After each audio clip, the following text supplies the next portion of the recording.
కొత్తగా పెళ్ళయి ఎన్నో ఆశలతో అత్తగారింటికి వెళ్ళిన అమ్మాయికి తన జీవితంలో తను కూడా ఊహించలేనంతగా మార్పులు చోటు చేసుకున్నాయి. ఒక ఆత్మ తన శరీరంలోకి ప్రవేశించి తన కోరికని తీర్చాలని తనని ఎంతగానో ఇబ్బంది పెట్టింది. ఆ ఆత్మ కోరిక కూడా న్యాయమైనదే, కానీ తీర్చడానికే ఎవ్వరూ లేరు. ఇంతకీ అసలెవ్వరి ఆత్మ ఈ అమ్మాయి ఒంట్లోకి ఎందుకు వెళ్ళింది? ఆ ఆత్మ కోరిక ఏంటో తెలుసుకోవాలంటే అసలు లేట్ చేయకుండా వీడియోనైతే స్టార్ట్ చేసేద్దాం.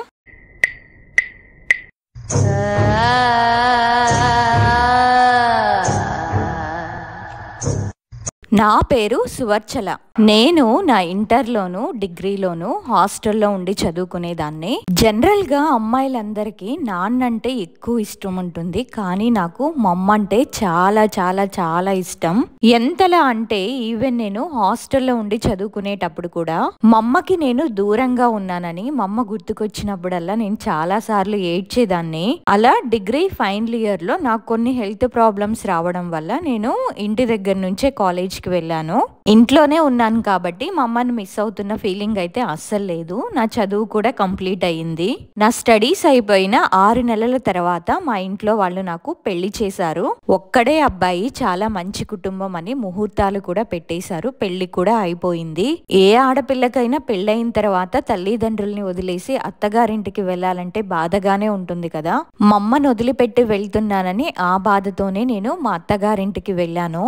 మా అత్తయ్య వాళ్ళ ఇంట్లో మా అత్తయ్య, మామయ్య, మా హస్బెండ్ వాళ్ళ నాయనమ్మ అండ్ మేనత్త ఉండేవాళ్ళు. మా మామయ్యకి ఒక తమ్ముడు, ఒక అక్క ఉన్నారు. వాళ్ళు మొత్తం 3. మా హస్బెండ్ కి తను మేనత్త అవుతుంది. నేను తనని పెద్దమ్మ అని పిలుస్తాను. అయితే మా పెద్దమ్మకి వాళ్ళ హస్బెండ్ లేరు, చనిపోయారు. పిల్లలు కూడా లేరు. చిన్న వయసులోనే భర్తని పోగొట్టుకుంది. చిన్న వయసులోనే తను చాలా కష్టాలు అనుభవించిందంట. తను చాలా మంచిది, అమాయకురాలు కూడా. తనని ఎవరైనా కొంచెం కేరింగ్గా చూసుకుంటే చాలు మన వాళ్లే అనుకునేస్తుంది. వాళ్ళ కోసం ఏమైనా చేస్తుంది. తను భర్తను పోగొట్టుకున్న తర్వాత మా పెద్దమ్మ మా మామయ్య వాళ్ళతోనే ఉంది. మా హస్బెండ్ ఏంటంటే బీటెక్ చదువుకునేటప్పుడు చెన్నైలో ఉన్నారు అండ్ జాబ్ వచ్చాక బెంగళూరులో ఉన్నారు. ఇంటికి దూరంగా ఉన్నారు కాబట్టి మేనత్త అయినా కూడా మా హస్బెండ్ కి వాళ్ళ మేనత్త మధ్యలో ర్యాపో సరిగ్గా ఉండేది కాదు. నాకు పెళ్ళైన కొత్తలో మా అత్తయ్య వాళ్ళ ఇంటికి వెళ్ళగానే మా పెద్దమ్మ నన్ను చూసి సిగ్గుపడుతూ భయంగా బిడియంగానే నాతో మాట్లాడుతూ ఉండేది. మా అత్తయ్య మామయ్య వాళ్ళు పొలం పనులు చేసుకుంటూ ఉంటారు కాబట్టి వాళ్ళు పొలానికి వెళ్ళిపోతారు. ఇంకా ఇంట్లో ఉండేది నేను, మా నాయనమ్మ, మా పెద్దమ్మ మాత్రమే. మా హస్బెండ్ ఎప్పుడు వర్క్ అని చాలా బిజీగా ఉంటారు. నేను కొంచెం లోన్లీగా ఫీల్ అయ్యేదాన్ని. ఎవరి పనుల్లో వాళ్ళు ఉండేవాళ్ళు, కానీ మా పెద్దమ్మ మాత్రం నన్ను చాలా బాగా చూసుకునేది. ఎంతలా అంటే పెళ్ళైన తర్వాత నేను మా అమ్మని మిస్ అవుతున్నాననే ఫీలింగ్ అసలు ఎక్కడా లేదు. అంత బాగా చూసుకునేది నన్ను. మా అత్తగారికేమో ఈవిడంటే అంతగా నచ్చేది కాదు. మా ఆడబిడ్డ ఆవిడకి డబ్బులు ఇచ్చినప్పుడే ఆమె మనతో బాగుంటుంది అని ఇలా చెప్పేది. ఈ విషయాలన్నీ ఆమెకి తెలుసు. అయినా సరే ఏ దిక్కు లేకపోవడంతో ఎప్పటి నుంచో మా అత్తయ్య వాళ్ళ దగ్గరే తనుంటుంది.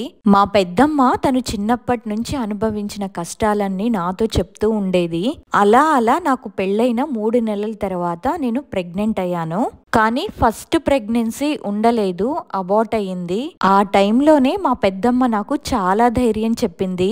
మేమిద్దరం చాలా క్లోజ్ అయ్యాము. నేను ప్రతి విషయాన్ని తనతోనే షేర్ చేసుకునేదాన్ని. ఫస్ట్ ప్రెగ్నెన్సీ పోయిన 3 నెలల తర్వాత మళ్ళీ నేను కన్సీవ్ అయ్యాను. నేను ప్రెగ్నెంట్ గా ఉన్నప్పుడు కూడా మా పెద్దమ్మ నన్ను చాలా కేరింగ్ గా చూసుకునేది. అలా మంత్స్ అయితే గడుస్తున్నాయి. నాకు 5వ నెలలో ఉన్నప్పుడు మా అమ్మ వాళ్ళు నన్ను పుట్టింటికి తీసుకెళ్లి మళ్ళీ 7వ నెలలో అత్తగారింటికి తీసుకొచ్చారు. మళ్ళీ డెలివరీకని అమ్మ వాళ్ళ ఇంటికి వెళ్ళాను. నాకు పాప పుట్టింది. పాప పుట్టిన తర్వాత మాకు 9వ రోజున పురిటి స్నానం చేయిస్తారు. మా అమ్మ వాళ్ళు చాలా బాగా గ్రాండ్ గా చేశారు. మా పెద్దమ్మ అయితే 1 వీక్ ముందే మా ఇంటికి వచ్చేసింది. తను మా ఇంట్లోనే ఒక 10 రోజులుండి మళ్ళీ అక్కడికి వెళ్ళింది. నాకు డెలివరీ అయిన 3 మంత్స్ తర్వాత, అంటే మా పాపకి 3rd మంత్, మా మామయ్య వాళ్ళ రిలేటివ్స్ లో ఒక ఆయన చనిపోయారు. ఆయన కూడా వరుసకు నాకు మామయ్యే అవుతారు. ఆయన ఏంటంటే కొన్ని హెల్త్ ప్రాబ్లమ్స్ వల్ల చనిపోయారు. ఆయన చనిపోయిన 21 రోజుల తర్వాత కర్మ చేశారు. వాళ్ళ ఇంటి పేరు మా మామయ్య వాళ్ళ ఇంటి పేరు ఒకటే అవ్వడం వల్ల మా పెద్దమ్మ తన తమ్ముళ్ళకి కొత్త బట్టలు పెట్టాలి. అందుకని మా పెద్దమ్మ కొత్త బట్టలు కొని మా పెద్దత్తయ్య మొహం చూపులకని చూడ్డానికి అక్కడికి వెళ్ళింది. అంటే భర్త పోయిన తర్వాత ఆమెని ముత్తైదువుగా అలంకరిస్తారు కదా, అది చూడ్డానికి వెళ్ళింది. అక్కడికి మా చిన్న మామయ్య వాళ్ళు కూడా వచ్చారు. మా పెద్దమ్మ తను తెచ్చిన బట్టల్లో ఒక జతేమో మా మామయ్యకి ఇచ్చింది. మా మామయ్య తీసుకున్నారు. రెండవ జత మా చిన్న మామయ్యకి ఇస్తుంటే ఆయన తీసుకోకుండా ఆ బట్టల్ని మా పెద్దమ్మ మొహం మీదే విసిరేశాడు. ఎందుకంటే మా పెళ్లి కాకముందే మా పెద్ద మామయ్యకి చిన్న మామయ్యకి పడేది కాదు. రెండు కుటుంబాల మధ్య ఏవో చిన్న చిన్న గొడవలే. మా చిన్న మామయ్య ఏమో అది మనసులో పెట్టుకొని అన్న మీద ఉన్న కోపంతో అక్క తెచ్చిన బట్టల్ని మొహం మీదే విసిరేశాడు. ఎందుకంటే తను కూడా మాతో పాటే మా మామయ్య వాళ్ళతోనే ఉంటుందని. తమ్ముడు ఇలా చేశాడనే బాధలో మా పెద్దమ్మ మా పెద్దత్త మొహం కూడా చూడకుండా అలానే వచ్చేసింది. అలా రావడమే మా పెద్దమ్మ చేసిన పొరపాటు. ఆ రోజు నుంచి మా పెద్దమ్మకు హెల్త్ ప్రాబ్లమ్స్ స్టార్ట్ అయ్యాయి. తనకి విపరీతమైన కడుపు నొప్పి రావడం మొదలయ్యింది. దాంతో తనొక్కతే హాస్పిటల్స్ చుట్టూ తిరుగుతూ చూపించుకుంటూ ఉండేది. కానీ ఎన్నిసార్లు హాస్పిటల్స్ చుట్టూ తిరిగినా సరే ఏం లేదు అని చెప్పేవాళ్ళు. దాదాపుగా ఒక 2 నెలలు తను చాలా హెల్త్ ప్రాబ్లమ్స్ తో సఫర్ అయ్యింది. నేను 5వ నెలలో మా పాపని తీసుకొని మా అత్తయ్య వాళ్ళ ఇంటికి వచ్చాను. అన్నప్రాసన కూడా మా అత్తగారింటి దగ్గరే చాలా గ్రాండ్ గా చేసుకున్నాము. ఫంక్షన్ అయిపోయిన తర్వాత మా అమ్మ మళ్ళీ వాళ్ళ ఇంటికి తీసుకెళ్ళింది నన్ను పాపని. మా హస్బెండ్ ఏమో జాబ్ కోసం అని బెంగళూరుకి వెళ్ళిపోయారు. సంక్రాంతి పండగ రావడంతో మా వారు ఆఫీస్ కి సెలవులు పెట్టుకుని బెంగళూరు నుంచి మా అత్తగారింటికి వచ్చారు. అప్పుడే మా పెద్దమ్మ మా ఆయనతో ఇలా నాకు ఒంట్లో బాగుండడం లేదురా అని చెప్పడంతో మా ఆయన పెద్ద హాస్పిటల్ కి తీసుకెళ్లి చూపించారు. అప్పటికే బాగా లేట్ అయిపోయింది. మా పెద్దమ్మ ఎన్నిసార్లు హాస్పిటల్కి వెళ్ళినా అక్కడ వాళ్ళు ఏం లేదు అనేవారు. ఆ రోజు మా వారు మా పెద్దమ్మని హాస్పిటల్కి తీసుకెళ్లగానే మా పెద్దమ్మ ముక్కుల్లో నుంచి నోట్లో నుంచి రక్తం రావడంతో అక్కడున్న డాక్టర్లు కూడా ఇంకా లాభం లేదు, ఇంటికి తీసుకెళ్ళండి అని చెప్పారు. వాళ్ళు హాస్పిటల్కి వెళ్ళి చూపించుకొని మళ్ళీ ఇంటికి వచ్చేటప్పటికే బాగా చీకటి పడిపోయింది. దారిలోనే తీసుకొస్తున్నప్పుడు మా పెద్దమ్మ చనిపోయింది. మా పెద్దమ్మ చనిపోయిందన్న విషయం నాకు తెల్లవారుజామున చెప్పారు. అప్పటికి నేను అమ్మ వాళ్ళ ఇంట్లోనే ఉన్నాను. ఈ విషయం తెలిసిన తర్వాత నేను ఎంతగానో ఏడ్చాను. కనీసం నాకు చివరి చూపు కూడా దక్కలేదు. నేను మా అమ్మని చాలా బ్రతిమలాడాను, వెళ్ళి చూసొస్తానమ్మా ఒకసారి అని. కానీ బాలింత, అందులోనూ చిన్నపిల్ల ఉండడం వల్ల మా అమ్మ వాళ్ళు నన్ను అక్కడికి పంపించలేదు. మా పెద్దమ్మని నేను కనీసం చివరి చూపు కూడా చూడలేదే అని ఆ గిల్టీ ఆ లైఫ్ లాంగ్ నాకు అలాగే ఉండిపోయింది. ఇక్కడ ఆశ్చర్యకరమైన విషయం ఏంటంటే మా మామయ్య ఎలా అయితే చనిపోయారో హెల్త్ ప్రాబ్లమ్స్ వల్ల, మా పెద్దమ్మ కూడా సేమ్ అలానే హెల్త్ ప్రాబ్లమ్స్ వల్ల చనిపోయింది. ఇదంతా ఆ రోజు చూపులకని వెళ్ళి చూడకుండా రావడం వల్లే అనుకున్నాము. మా పెద్దమ్మకి భర్త, పిల్లలు, తనకంటూ తన వాళ్ళు ఎవ్వరూ లేకపోవడం వల్ల తనకి కర్మ కూడా ఎవరూ చెయ్యలేదు. తను చనిపోయినప్పుడు పూడ్చిపెట్టారంతే. పుట్టింటి వాళ్ళు కర్మ చేయకూడదు అని చెప్పారని మా మామయ్య కూడా మా పెద్దమ్మకి కర్మ కార్యక్రమాలు ఏమీ జరిపించలేదు.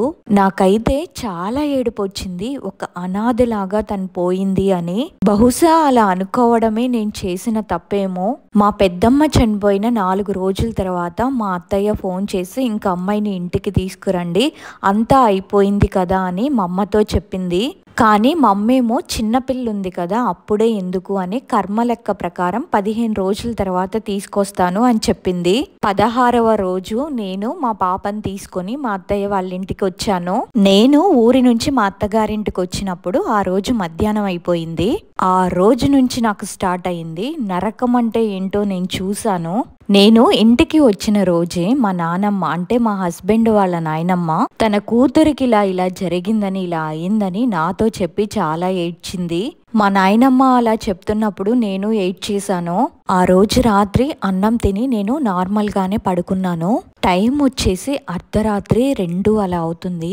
నాకు సడన్గా విపరీతమైన కడుపులో నొప్పి వచ్చేసింది. అసలు నేను తట్టుకోలేకపోతున్నాను. ఆ పెయిన్ ని సన్నగా పొట్ట కింద నుంచి వస్తుంది. టాయిలెట్ వచ్చేస్తున్నాయి, నొప్పి మంట, అసలు నాకేం జరుగుతుందో కూడా అర్థం కావట్లేదు. లోపలేదో గుచ్చుకుంటున్నట్టుంది. అసలు ఆ పెయిన్ భరించలేక చచ్చిపోయేంత నరకం అనుభవించాను. అప్పటి వరకు బాగానే ఉన్న నేను సడన్గా మా పెద్దమ్మ ఎలాంటి హెల్త్ ప్రాబ్లమ్స్తో చనిపోయిందో నాకు కూడా అలాంటి హెల్త్ ప్రాబ్లమ్స్ రావడమే మొదలయ్యాయి. ఇంకా రాత్రికి రాత్రే మా ఆయన నన్ను హాస్పిటల్కి తీసుకెళ్లారు. హాస్పిటల్కి వెళ్ళి ఇంటికి వచ్చేసరికి టైం 4 అయ్యింది. హాస్పిటల్కి వెళ్ళినా సరే నాకు ఆ పెయిన్ అయితే తగ్గలేదు, అలానే వస్తుంది. ఆ రోజు మొత్తం నేను అలాగే ఉన్నాను. దానికి తోడు నాకు వామిటింగ్స్ కూడా మొదలయ్యాయి. అస్సలు నేను మంచం మీద నుంచే పైకి లెగ్గలేకపోతున్నాను, మళ్ళీ పడిపోతున్నాను. ఆ రోజంతా అలా ఉన్నా నేను. మా అత్తయ్య వాళ్ళైతే నన్ను చూసి భయపడ్డారు. ఏంటి అమ్మాయి, నిన్నే కదా వచ్చింది, ఇలా అయ్యింది ఏంటి అని. మా ఆయనేమో మీరేం భయపడకండి అమ్మా, అలాంటిదేం అయ్యుండదులే, ఏదో హెల్త్ ప్రాబ్లం అయ్యుండొచ్చు అన్నారు. ఆ తర్వాత రోజే మా వారు నన్ను పెద్ద హాస్పిటల్కి తీసుకెళ్లారు. ఆ హాస్పిటల్కి వెళ్ళిన తర్వాత అక్కడే నాకు కొన్ని టెస్ట్లు చేసి సెలైన్ పెట్టారు. అక్కడ డాక్టర్ ఏం చెప్పారంటే టాయిలెట్ పోసుకునే పేగుకి ఇన్ఫెక్షన్ వచ్చింది, 10 days 10 ఇంజెక్షన్లు చేయాలి, తగ్గుతుంది, మరేం పర్వాలేదు అని చెప్పారు. ఆ ఇంజెక్షన్స్ అన్ని రాపించుకుని మాకు దగ్గరలో ఉన్న హాస్పిటల్కి వెళ్ళి డైలీ ఒక్కొక్క ఇంజెక్షన్ చొప్పున చేపించుకునేదాన్ని. ఆ 10 రోజులు నేను బానే ఉన్నాను, పెయిన్ అయితే లేదు. ఆ 10th day ఇంజెక్షన్ అయిపోయింది కదా, అమ్మయ్యా అనుకొని రిలీఫ్ అయ్యాను. కానీ అదే రోజు రాత్రి ఫీవర్ అసలు ఎంతలా వచ్చిందంటే ఆ జ్వరానికి నేను వణికిపోతూ ఉన్నాను. టైం వచ్చేసి రాత్రి 11 అవుతుంది. అప్పుడే నా చెవిలో ఎవరో మాట్లాడుతున్నారు. ఏంటి అప్పుడే అయిపోయింది అనుకున్నావా, నేను పడుతున్న శోకం కంటే ఎక్కువ పెట్టిస్తా అనే మాటలు నాకు వినపడగానే ఒక్కసారిగా ఉలిక్కిపడి మంచం మీద నుంచి లేచి కూర్చున్నాను. ఎవ్వరూ లేరు, మా ఆయనేమో పడుకొనున్నారు. టైం చూస్తే 11 దాటింది. ఏదో పీడకల అయి ఉంటుందిలే అని లైట్ తీసుకున్నాను. జనరల్గా నేను దయ్యాలు అసలు ఇలాంటివన్నీ నమ్మను. మళ్ళీ టైం కరెక్ట్గా 2 అవుతుంది. నేను ఫుల్ జ్వరంతో వణికిపోతూ ఉన్నాను. అప్పుడే నాకు ఒక కల వచ్చింది. ఆ కలలో మా పెద్దమ్మ ఏడుస్తూ ఉంది. ఇంతమంది ఉండి కూడా నన్ను ఒక అనాథలాగా పడేశారు అని నేనేమో వియ్యపు వాళ్ళం చెయ్యకూడదంట అని చెప్తున్నాను. అప్పుడు మా పెద్దమ్మ కోపంతో నువ్వు కూతురివేగా, నువ్వు చెయ్యి అని చెప్పింది. నా దురదృష్టం ఏంటంటే నువ్వు చనిపోయిన తర్వాత నేను ఇంటికి వచ్చిన రోజే నీకు కర్మ జరిపించాలని మా ఆయనతో చాలా సార్లు చెప్పాను. అయినా సరే తను వినలేదు. ఇవన్నీ నీకెందుకు, వదిలే అన్నారు. మా అత్తయ్యని కూడా అడిగాను, చెయ్యకూడదు అని తిట్టడంతో నేను కామ్గా ఉన్నాను. కలలో ఇదంతా జరుగుతుంది. నాకు ఇంకా వణుకు ఎక్కువైపోతుంది. అప్పుడే నిద్రపోతున్న మా ఆయన నన్ను చూసి ఏంటలా వణుకుతున్నావు, ఏమైంది అని నన్ను దగ్గరికి తీసుకోబోతుంటే మా ఆయన మీద నాకు చాలా కోపం వచ్చి మా ఆయన్ని పక్కకి నెట్టేశాను. మా హస్బెండ్ ని దగ్గరికి కూడా రానివ్వలేదు నేను. ఇంకా మా వారికి భయం వేసి నేను అమ్మ వాళ్ళని పిలుస్తాను అంటే వద్దు వద్దు అంటూ నా గొంతును మార్చి అరుస్తున్నానంట. కాసేపటి తర్వాత ఏదైతే అదయిందని మా ఆయన వెళ్ళి మా అత్తయ్య వాళ్ళ రూమ్ డోర్ కొడుతుంటే ఇక్కడ నన్ను నేను హింసించుకుంటున్నాను. మా అత్తయ్య వాళ్ళు బయటకు వచ్చి ఏంట్రా ఏమైంది, ఈ టైంలో డోర్ ఎందుకు కొట్టావు అని అడిగితే ఇలా ఇలా చేస్తున్నానని చెప్పి వాళ్ళని రూమ్ లోకి తీసుకొచ్చారు. మా అత్తయ్య వచ్చి ఏమైంది నీకు అంటే నేను కోపంగా ఏంటా, అక్కడ నా ఆత్మ శాంతించలేదు, ఇంకా ఘోషిస్తుంది. అవునులే, ఎంతైనా మీ వాళ్ళు కాదు కదా చనిపోయింది అనగానే మా అత్తయ్యకి కోపం వచ్చి నా మీద చెయ్యెత్తింది నన్ను కొట్టడానికి. అంతా చూస్తున్న మా మామయ్యకి అర్థమైంది అనుకుంటా మా అత్తయ్యని ఆపారు. ఆ తెల్లవారే మా అత్త మా అమ్మకి ఫోన్ చేసి నైట్ ఇలా ఇలా జరిగింది అని చెప్పి మీ అమ్మాయిని ఇంటికి తీసుకువెళ్ళండి అని చెప్పింది. నన్ను మా అమ్మ వాళ్ళ ఇంటికి పంపించేసింది. అదేంటో అంత ఫుల్ ఫీవర్గా ఉన్న నాకు మా అమ్మ వాళ్ళ ఇంటికి వెళ్ళగానే ఫీవర్ మొత్తం తగ్గిపోయింది. అసలు నాకేం అర్థం కావట్లేదు. నేను ఒక చిన్న పిల్లలాగా మా పాప ఆడుకునే బొమ్మలతో ఆడుకుంటున్నాను. ఎక్కువ ఫుడ్ తినేస్తున్నాను. నాకు చికెన్ కావాలి, అది చేసి పెట్టు, ఇది చేసి పెట్టు అని ఏది పడితే అది అడిగి మరీ చేపించుకొని తింటున్నాను. అసలు పాప ఉన్నది అనే సంగతి కూడా నేను మర్చిపోయాను. పాపను అసలు పట్టించుకోవట్లేదు, పాలు కూడా ఇవ్వట్లేదు. రాత్రైతే చాలు నన్ను ఏదో ఒక రకంగా నన్ను నేను హింసించుకుంటున్నాను.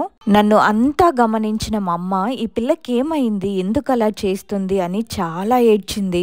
సరే గుడికి తీసుకెళ్దామని చెప్పి మా అమ్మ నన్ను రెడీ అవ్వమంటే నేను రానంటే రాను అని మొండికేసి కూర్చున్నాను.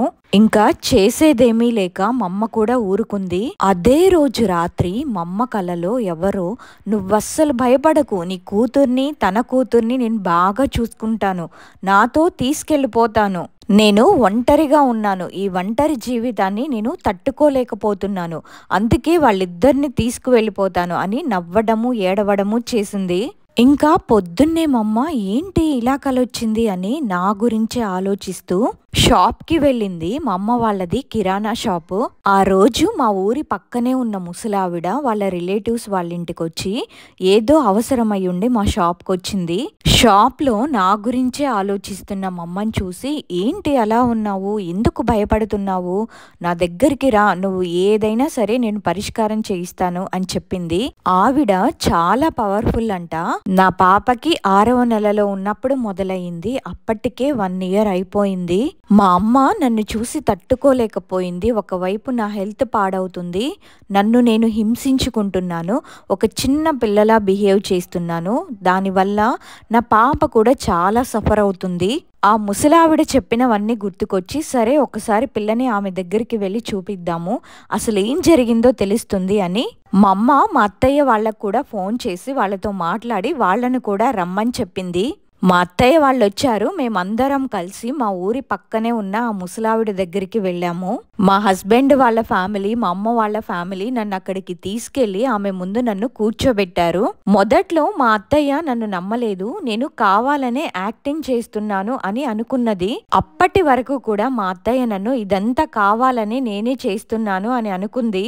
నన్ను తన ముందు కూర్చోబెట్టగానే తను నాకు విభూదితో బొట్టు పెడుతుంటే నేను వద్దు వద్దు అని గట్టిగా అరిచాను. అసలు నువ్వెవరో చెప్పు అని ఆమె అడిగితే అప్పుడు చెప్పడం మొదలుపెట్టింది. నా పేరు రవణమ్మ, నేను తనకి పెద్దమ్మనవుతాను, నేను తనని ఒక కూతురులాగా భావించాను, తను మా ఇంటికి వచ్చిన తర్వాతే నాకు హ్యాపీనెస్ అంటే ఏంటో తెలిసింది. అలాంటిది నా జీవితం కూడా చిన్న వయసులోనే ఉంది, కానీ నేను చనిపోయాను, నన్ను ఒక అనాథలాగా పడేశారు, ఏ కార్యం చెయ్యలేదు, నా ఆత్మ ఎలా శాంతిస్తుందని మీరు అనుకున్నారు అని అనగానే మా మామయ్యేమో, మేము గుడిలో భోజనాలు పెట్టి నీ పేరు మీద పిండమైన వదిలిపిద్దాము అనుకున్నాము అనగానే తన కోపంతో, చేసావా, నువ్వు చేసావా, అనుకున్నావంతే, చెయ్యలేదు అని పక్కనే ఉన్న ప్లేట్తో నా తలపైన కొట్టుకుంటున్నానంట. అప్పటికే నా ఒళ్ళంతా గాయాలతో నేను చాలా బలహీనంగా ఉండడం చూసి అలసిపోయిన మా అమ్మ, నీకు దండం పెడతా, నా కూతుర్ని వదిలేయి, తను ఏం పాపం చేసిందని నిన్ను, ఒక అమ్మలా నిన్ను చూసింది కదా, అందుకేనా తనని ఇంతలా వేధిస్తున్నావు అని, నీకేం కావాలన్నా మేం చేస్తాము, నా కూతుర్ని వదిలేయి అనగానే, అయితే నాకు కర్మ చేయండి, నా ఆత్మ శాంతిస్తుంది, లేదా తినని నా వెంట పంపండి అనగానే అప్పుడు ఆ ముసలావిడ, అలా ఎలా కుదురుతుంది, తనకి ఇంకా చాలా భవిష్యత్తు ఉంది, అంతేకాకుండా ఒక పాప కూడా ఉంది అనగానే, అయితే ఇద్దరిని నాతో పాటు తీసుకొని వెళ్ళిపోతాను, నేను ఉండలేను తను లేకుండా, నేను చనిపోయి ఇన్ని రోజులైనా సరే తనొక్కటే నా గురించి ఆలోచించడం వల్ల నాకు చాలా తేలికైంది తన శరీరంలోకి రావడానికి, మమ్మల్ని వదిలేయండి, మేము ముగ్గురము వెళ్ళిపోతాము, ఒకవేళ తినున్నా వీళ్ళు హ్యాపీగా ఉండనివ్వరు అని మా అత్తయ్య వైపు చూస్తూ, ఇదిగో ఈ పెద్దావిడ ఇక్కడ నిలబడుంది కదా, తన కొడుకు భర్త అందరూ దీని మాటే వినాలి అని అనుకుంటుంది, కోడలున్నా సంతోషంగా ఉండనివ్వదు, అందుకే నాతో పాటు తీసుకొని పోయి హ్యాపీగా ఉంటాము మేమందరం అని నన్ను నేనే చంపుకోవడానికి చూస్తున్నాను. మమ్మేమో ఏడుస్తూ, నీకు దండం పెడతా, నా కూతుర్ని వదిలేయక్క, తనకింకా జీవితం ఉంది అన్నా వినకుండా గట్టిగా నవ్వుతూ చంపుకోబోతుండగా ఆ పంతులమ్మ నా మీద విభూది చల్లి నన్ను కట్టడి చేసింది. చూడు, నీకు నువ్వుగా వెళ్తే బాగుంటుంది, లేకపోతే బందీ అయిపోతావు అన్నా సరే వినలేదంట. అప్పుడు ఇంకా ఆమె నా తల మీద ఒక నిమ్మకాయ పెట్టి ఏవో మంత్రాలు చదివి తనని నాలో నుంచి తీసేశారు. మా పెద్దమ్మ నాకు దూరం అయ్యి ఇప్పటికీ 2.5 సంవత్సరాలు అవుతుంది. నేను తనని చాలా మిస్ అవుతున్నాను. మా పెద్దమ్మ ఆత్మని నాలో నుంచి తీసేసిన తర్వాత తను నా దగ్గరికి ఎప్పటికీ రాకుండా నాకు అంత్రం తాయెత్తులు కట్టారు. తన మీదున్న ప్రేమతో నేను వాటిని తీసేశానంటే మళ్ళీ తను వస్తుంది, దానివల్ల అందరం సఫర్ అవుతాము, అది నాకు ఇష్టం లేదు. నేను ప్రతిరోజు ఆ దేవుణ్ణి కోరుకుంటున్నాను, తన ఆత్మ శాంతించేలా చూడు దేవుడా అని. మా పెద్దమ్మకి సంబంధించిన గుర్తులు కూడా నా దగ్గర ఏమీ ఉంచలేదు, అన్నీ పడేసేయ్ అని చెప్పారు. త్వరలోనే ఎలాగైనా గుడిలో అన్నదానం తన పేరు పైన చేసి పిండం పెట్టించాలి అని అనుకుంటున్నారు మా ఇంట్లో. చూడాలి మరి ఏం జరుగుతుందో. ఇదే నేను నా లైఫ్లో ఫేస్ చేసిన ఎక్స్పీరియన్స్. నిజంగా ఈ కథ విన్న తర్వాత నిజంగా మనకంటూ మన వాళ్ళు ఎవ్వరూ లేకపోతే ఆ జీవితం ఎంత నరకంగా ఉంటుందా అని అనిపించింది. పెళ్ళైన తర్వాత ఈమె వెళ్ళగానే ఆమెకి ఒక తోడు దొరికింది అనుకోగానే ఆమెకి హెల్త్ ప్రాబ్లమ్స్ వల్ల చనిపోయారు. ఆమెకి జరగాల్సిన కార్యక్రమాలు, చేయాల్సిన కార్యక్రమాలు చేసేవాళ్ళు లేక ఆమె ఆత్మ ఇక్కడిక్కడే తిరుగుతూ ఉంది. కానీ ఏదేమైనా సరే ఆమె ఒంట్లోకి వచ్చి నాకు కర్మ జరిపించండి అని చెప్పిన తర్వాత కూడా దాన్ని ఆపడం మంచిది కాదు. ఆమె కార్యక్రమాలన్నీ జరిపించి ఆమె ఆత్మకి శాంతి కలిగించాలని నేను కోరుకుంటున్నాను. అప్పుడే అవన్నీ చేసినట్టయితే ఆమె ఇలా ఒంట్లోకి వచ్చి ఇంత ఇబ్బంది పెట్టుండేది కాదేమో. నిజంగా చాలా బాధాకరమైన విషయం ఒక అనాథలాగా తనను పూడ్చిపెట్టడం. తన ఆత్మకి శాంతి కలగాలని ఈ వీడియో ద్వారా మనమందరం కోరుకుందాము. అండ్ ఇంకా తను నాతో ఏం చెప్పిందంటే, ప్రెగ్నెన్సీ టైంలో తను 5th మంత్లో ఉన్నప్పుడు వాళ్ళ అమ్మ వాళ్ళ ఇంటికి వచ్చేసింది కదా, ఆ టైంలో తనకు వాళ్ళ హస్బెండ్కి మధ్య ఏవేవో చిన్న గొడవలు ఉండేవంట. దానివల్ల తను ఫుడ్ సరిగ్గా తీసుకోకపోవడం వల్ల డెలివరీ టైంలో చాలా కాంప్లికేషన్స్ వచ్చినాయి అని చెప్పింది. నేను చెప్పేది ఏంటంటే, భార్యాభర్తలు అన్నాక గొడవలు వస్తూ ఉంటాయి, పోతూ ఉంటాయి. వాటిని మనసులో పెట్టుకొని మనం గనక తినడం మానేస్తే మన హెల్తే సఫర్ అవుతుంది. అదే కడుపుతో ఉన్న వాళ్ళకైతే ఆ ఎఫెక్ట్ అనేది బేబీ మీద కూడా పడుతుంది. సో కడుపుతో ఉన్నప్పుడు ఎటువంటి డిస్టర్బెన్సెస్ గురించి కూడా మీరు ఆలోచించకుండా వీలైనంత వరకు మీ మైండ్ని ప్రశాంతంగా ఉంచుకోవడానికి ట్రై చేయండి. అదండి ఈరోజు స్టోరీ వచ్చేసి. ఈ స్టోరీ విన్న తర్వాత మీకేమనిపించిందో కమెంట్ చేయండి. అలాగే ఈ వీడియో గనక మీకు నచ్చినట్టయితే తప్పకుండా ఒక లైక్ చేయండి. మరిన్ని ఇంట్రెస్టింగ్ రియల్ హారర్ ఇన్సిడెంట్స్ కోసం నా ఛానల్ని సబ్స్క్రైబ్ చేసుకోండి. ఇంకొక మంచి రియల్ ఎక్స్పీరియన్స్తో వచ్చే బుధవారం మళ్ళీ కలుద్దాం. అంతవరకు బాయ్ బాయ్.